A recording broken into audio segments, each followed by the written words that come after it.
Très chers amis, nous reprenons l'étude du livre de Shmuel Aleph, Perek Yud Tet. Donc nous sommes au chapitre 19 dans le premier livre du prophète Shmuel. Alors, dans le chapitre 18, on a vu comment David était apprécié par le peuple, comment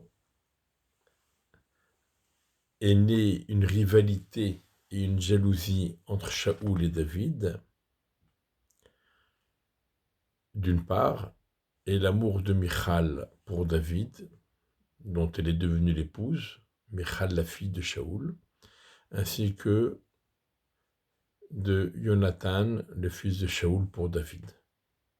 Donc d'un côté le père qui déteste David, qui en est jaloux, de l'autre côté les enfants, aussi bien la fille épouse Michal que le fils Jonathan, qui aime David. À la fin du Pérec 18, on a vu que Shaoul a décidé d'envoyer David sur le front en espérant qu'il se fasse tuer par les Pélishtim. Mais comme on l'a vu, ça ne s'est pas passé comme ça. David était toujours vainqueur. Et alors, chapitre 19, avec d'abord Shaoul el Jonathan Beno, Shaoul s'adressa à son fils Jonathan et à tous ses serviteurs pour leur dire qu'il avait décidé de mettre à mort David. Jonathan, fils de Shaoul, aimait David énormément. Donc, comme on l'a déjà dit précédemment, lorsqu'il s'agit par rapport à Shaoul, il s'appelle Jonathan, et par rapport à David, il s'appelle Yehonathan. Et Yehonathan raconta à David, et il lui dit que son père Shaoul mon père Shaoul souhaite te tuer. Et maintenant, prends garde. Le matin, et tu t'installeras en cachette et tu te cacheras. Ça veut dire, ne traîne pas au lit parce que tu risques de te faire tuer. Donc tu dois partir te cacher. Et moi je sortirai et je me tiendrai près de mon père dans le champ, là où tu te trouveras, et je parlerai à mon père et je verrai où il en est et je te rapporterai. Jonathan s'adressa à son père Shaoul à propos de David. Et il lui dit le bien de David. Et il lui dit que le roi ne faute pas par rapport à son serviteur David, car il n'a pas fauté envers toi, et que ses actions sont bonnes pour toi. C'est-à-dire, même toi, tu bénéficies des actions de David, puisque David, il est toujours vainqueur et il gagne les Pélishtim à la guerre. Donc toi-même, tu en bénéficies. Et David s'est mis en danger. Il a frappé les Philistins et Dieu a apporté un grand sauvetage à tout Israël par son intermédiaire. Et tu l'as constaté et tu t'en es réjoui. Alors pourquoi fauterais-tu dans ce sang innocent en tuant David gratuitement? Shaoul écouta la voix de Yehonathan et Shaoul prêta serment au nom de Dieu qu'il ne le tuerait pas. Donc à partir du moment où Shaoul s'est engagé et a prêté serment au nom de Dieu, donc Jonathan a pensé qu'on peut se fier à cela. Jonathan appela David. Jonathan lui rapporta toutes ces paroles.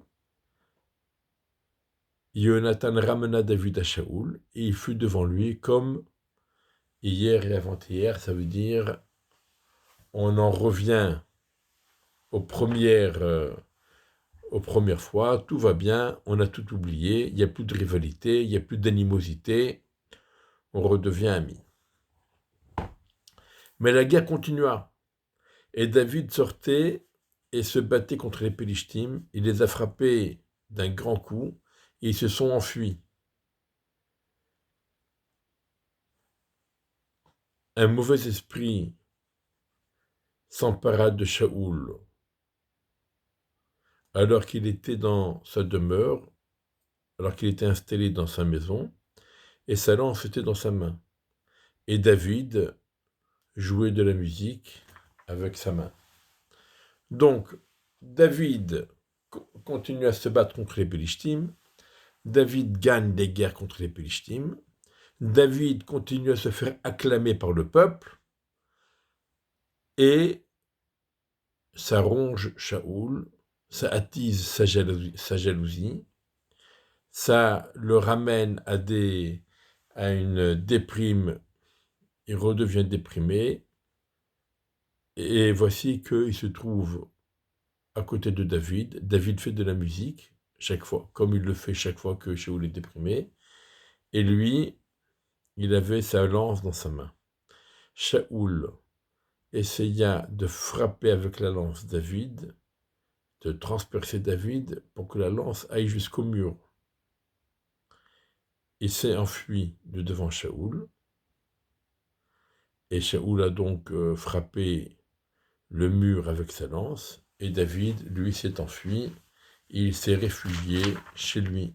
Il s'est réfugié donc cette nuit, il est rentré chez lui.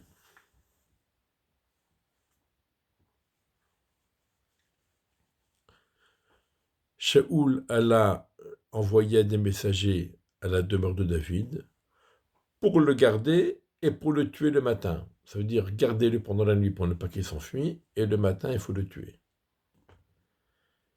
Et Michal, son épouse, qui, comme on l'a déjà dit, aimait David, elle aimait son mari David, elle raconta à David et elle lui a dit, si tu ne te réfugies pas cette nuit, demain tu es mort. Michal a fait descendre David par la fenêtre, il est allé, il s'est enfui, il s'est réfugié. Michal a pris, est à Téraphim. Le mot Téraphim, on le connaît chez Lavan. Rachel avait volé les téraphim de son père Lavan. Les téraphim, là-bas, à propos de Lavan, cela veut dire, c'est une sorte d'idole. Mais ici, ça veut dire une poupée. Alors c'est possible que cette idole, elle ait été fabriquée comme une poupée, comme un mannequin, une sorte de mannequin. Elle l'a mis dans le lit, et elle a mis une gourde en peau de chèvre au niveau de la tête, comme ça on a l'impression qu'il y a de la barbe et des cheveux, et elle a recouvert le tout avec une couverture. Shaoul envoya des messagers pour prendre David, et Michal a dit, il est malade, il est au lit, il est malade. Shaoul envoya des messagers pour voir David, et il leur a dit, faites-le venir dans son lit, chez moi, pour le tuer. Les messagers sont venus, et voici qu'il y avait une poupée dans le lit. Et une gourde, une outre en peau de chèvre au niveau de la tête. Donc les messagers ont compris qu'ils se sont fait avoir. Donc ils ont raconté à Shaoul. Shaoul dit à Michal, Michal c'est sa fille, pourquoi tu m'as roulé ainsi et tu as envoyé mon ennemi pour qu'il se réfugie. Michal dit à Shaoul, il m'a dit, renvoie-moi, pourquoi je te tuerai. Ça veut dire, toi Shaoul, tu es d'accord que David c'est un voyou, c'est un sanguinaire, c'est un personnage dangereux. Tu m'as marié à lui, tu m'as livré entre ses mains. Il m'a menacé de me tuer si je ne l'aide pas à s'enfuir. Eh bien, j'ai fait ce qu'il m'a demandé. Et David s'est enfui et s'est réfugié. Où est allé David? Il est venu chez Shmuel, à Rama, et il lui a dit tout ce que Shaoul lui faisait subir. Il alla avec Shmuel, ils se sont installés à Nayot. Alors, David s'est enfui, ça nous rappelle Yaakov qui s'enfuit devant son frère, de son frère Esav. Qu'est-ce que Yaakov a fait quand il s'est enfui et il devait partir chez Lavan? Avant d'être confronté à Lavan, qu'est-ce qu'il est allé faire? Il est allé se ressourcer spirituellement. Il est parti étudier 14 ans à la yeshiva de Hever. Eh bien, c'est la même chose que David a fait. Au moment où il a dû s'enfuir, il savait qu'il allait être confronté à des situations difficiles. Il a décidé d'aller voir Shmuel pour se renforcer spirituellement. Et on ne nous dit pas, il a raconté à Shmuel tout ce que Shmuel le faisait subir, mais on ne nous dit pas qu'est-ce que Shmuel lui a répondu. Ce qu'on nous dit, c'est que Shmuel et lui sont partis, ils se sont installés à Nayot. Qu'est-ce que ça veut dire à Nayot? Alors, il y en a qui disent que c'est un endroit. Mais pourquoi cet endroit s'appelle Nayot? Ensuite, on nous dit Vayuga de Shaoul est mort, il a été rapporté à Shaoul en disant voici que David se trouve à Nayot, à Rama. Quel est le rapport entre Nayot et Rama? Il y en a qui disent que Nayot, c'est un quartier de Rama. Rama, c'est la grande ville, là où habite Shmuel, et Nayot, c'est un quartier. Il y en a qui disent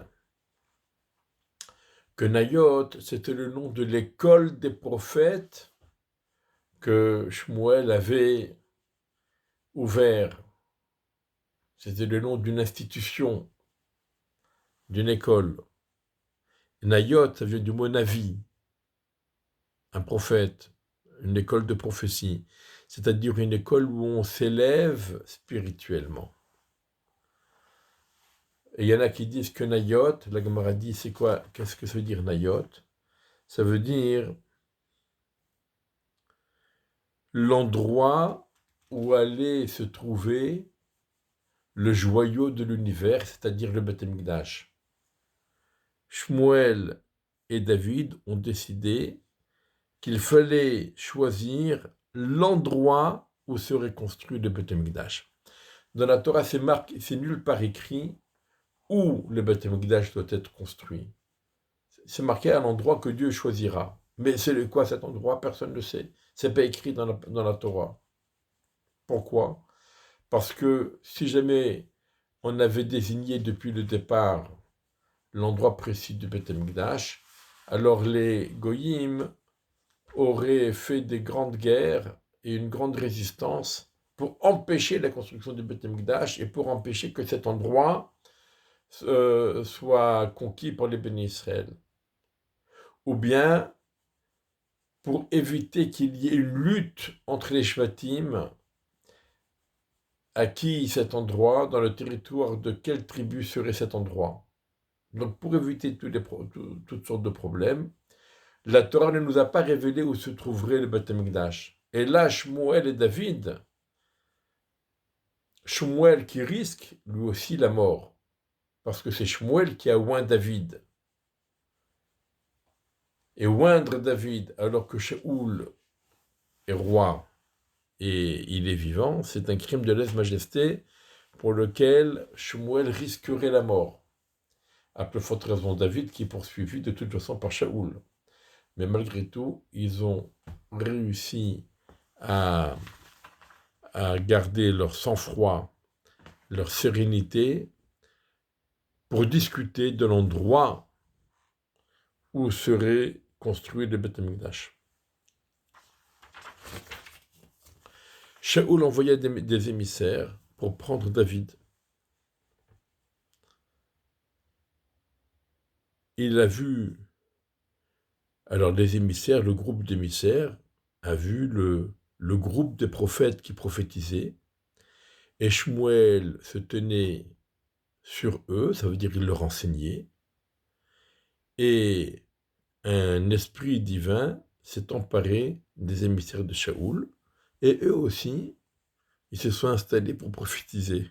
Donc on voit la grandeur spirituelle des personnages dont on parle. La prophétie n'est pas donnée à tout le monde. La prophétie n'est donnée qu'à ceux qui la méritent et qui en sont dignes. Et là, on voit que les émissaires de Shaoul en sont dignes, ils sont devenus prophètes. Donc, ils ont dit à Shaoul, on a rapporté à Shaoul que bon, le premier groupe, il s'est installé pour étudier, il ne reviendra pas de sitôt. Et alors, il a envoyé un autre groupe d'émissaires. Et eux aussi, quand ils sont arrivés, ils se sont mis à prophétiser. Et Shaoul a rajouté, il a envoyé un troisième groupe d'émissaires, et eux aussi se sont installés pour prophétiser. Donc on voit à quel point la force de Shmuel en tant qu'enseignant, au point que des émissaires, des groupes envoyés par le roi pour une mission bien précise, quand ils arrivent, ils sont conquis, transcendés par l'enseignement de Shmuel, ils s'installent eux aussi pour étudier. Ça nous rappelle l'histoire de Onkelos. Onkelos était un neveu de l'empereur romain. Et quand l'empereur romain a appris qu'Onkelos s'était converti au judaïsme, il a envoyé ses légions pour l'emprisonner, le ramener à Rome.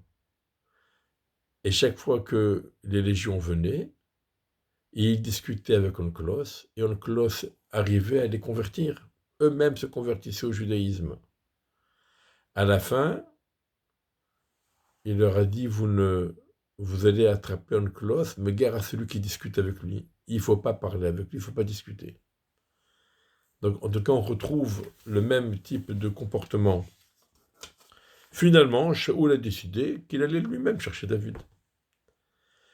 Il alla lui-même à Rama. Donc, Shaoul a décidé d'aller lui-même chercher David. Il est venu jusqu'au grand puits qui se trouve à Serhou.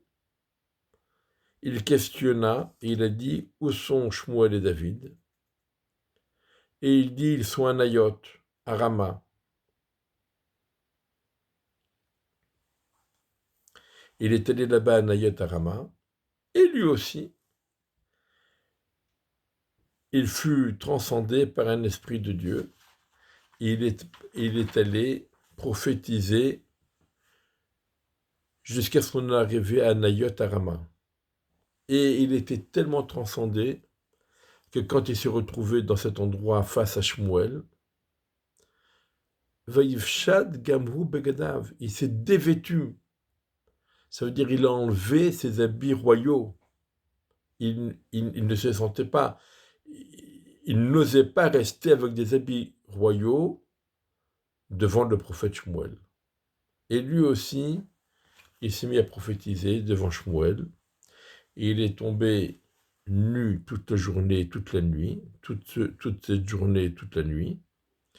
Alors nu, ça ne veut pas dire nu, complètement nu, mais ça veut dire dévêtu de ses vêtements royaux.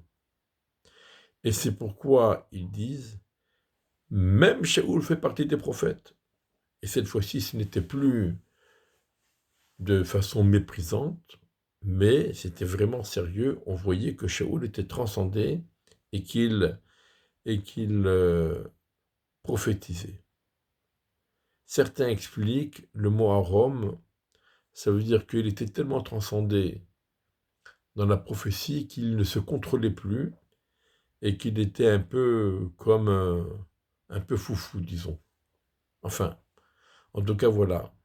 En allant chercher David pour le prendre et le tuer, il a rencontré Shmuel, il a été transcendé par l'enseignement de Shmuel et il s'est mis à prophétiser lui aussi.